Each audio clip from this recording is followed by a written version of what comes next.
Hey everyone, and a very warm welcome to Kognito Key. I am absolutely thrilled to have you here with us today. If you've been coding in Java for a while, you already know that managing your data efficiently is basically everything. And honestly, choosing the wrong collection, that can lead to some major debugging headaches down the line.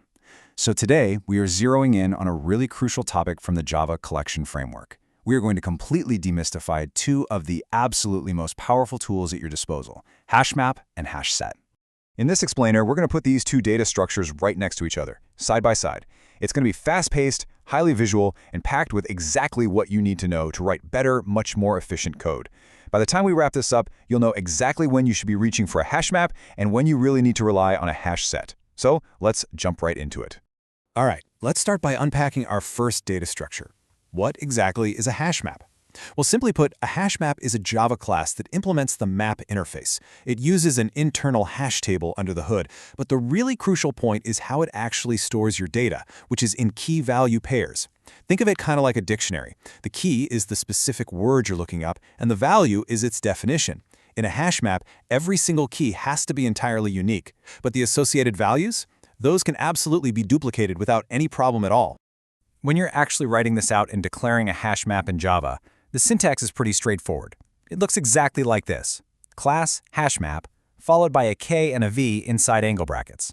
That K defines the data type of your key, and the V defines the data type of the value you're associating with it. And here's a fun little detail. When we want to insert these pairs into our map, we don't just add them. We actually use the put method to lock a specific value to a specific key. To make this concrete, let's look at a real-world scenario. Imagine you're managing a classroom, and you need to map student roll numbers to their actual names. Roll number 101 maps to Jim, 102 maps to Sam, and 103 maps to Am. Those roll numbers are our unique keys, right? I mean, two students obviously can't share the same roll number. But notice this, we could totally have two different students named Sam. That's a duplicate value, and HashMap handles that flawlessly. And because of this unique key mapping, retrieving a value using the get method is lightning fast, even if you're dealing with thousands of students. Okay, so how does this compare to our second structure, the HashSet? Well, unlike HashMap, HashSet implements the set interface. It completely ditches the whole key-value pair concept. Instead, it just stores a simple collection, or a set of individual objects. But, and this is a massive but, here is the golden, strict rule of HashSets. Every single element inside it must be unique. Duplicates are strictly forbidden. If you try to sneak a duplicate in there, it simply won't be stored, period. Looking at the syntax for this one, you'll see it declared as class HashSet, followed by an E inside those angle brackets. That E simply defines the type of element the set is going to contain, like, say, an integer or a string. And since we aren't dealing with those key-value pairs anymore, we completely dropped the put method. Instead, we use the add method to bring new elements directly into our set. So in practice, a hash set is really just a straightforward list of unique values, like 101, 102, 103, 104, 105. There are no pairs, just the distinct elements themselves. Now, I do want to point out a subtle but really important technical detail here. Retrieving elements from a hash set is generally considered slightly slower than retrieving from a hash map. Why?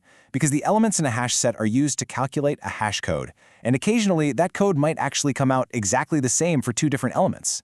That's called a collision, and it can cause a tiny delay in locating your exact item. Let's put these two head-to-head to really cement this. HashMap implements the map interface, while HashSet implements set.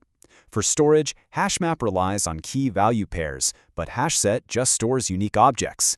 What about duplication rules? They are total opposites. HashMap demands unique keys, but totally welcomes duplicate values, whereas HashSet forbids any duplicates whatsoever. And take a look at how they handle nulls. This is a big one. A HashMap can take a single null key and multiple null values, but a HashSet, you only get one single null value, and that's it. Finally, just remember those insertion methods. Put for a hash map and add for a hash set. Now, it's not just about how they differ. Let's rapid fire through their similarities, because under the hood, they share some serious power. Both of these are foundational classes of the Java collection framework, and they both brilliantly use internal hash tables for storage. Because of this clever hashing mechanism, the time complexity for basic operations, like adding an element, removing one, or checking the size, remains a constant big O of 1. That is incredibly fast. Also keep in mind that neither structure guarantees the order of your elements. Both of them use iterators to traverse data, and they both rely entirely on methods defined by their parent interfaces.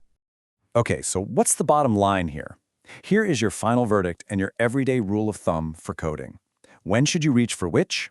Well, if you need to map associations, like linking a user's ID to their profile or tying a product barcode to its price, you absolutely want the key value power of the hash map.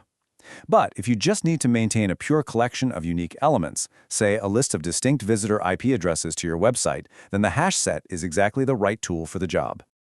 And there you have it, the core differences and similarities between HashMap and HashSet, completely demystified. But before you go, I want to leave you with this one thought. The next time you find yourself defaulting to using an array list in your code, take a second and ask yourself, wait, would a map or a set actually solve this problem in big O of one time? I really hope this explainer helps you write much better, more efficient Java code. If you found this breakdown helpful, please hit that subscribe button to join our community here at Kognito Key. Don't forget to like this explainer and share it with your fellow developers. Keep coding, and I will see you in the next one.